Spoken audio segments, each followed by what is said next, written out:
tanang suga sa kwarto. Dahil diri pod na apoy outlet diri. Kana bakbakunon para nila. O diri. Kana na apoy outlet diri para sa naabay ref or sa electric fan diha may bisita. Dayon, diri sa kwarto nilang mama. Nanasad te, pero wala pa na nahuman o tapak nila. Kana, ano po, outlet. Dayon, next guy.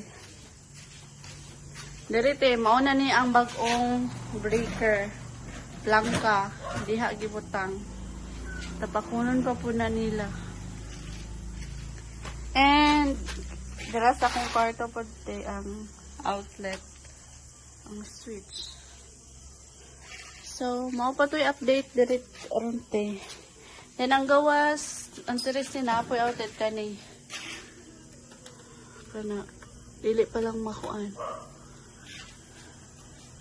So, mao to'y update ron te. Gubot kayo pero hapit na.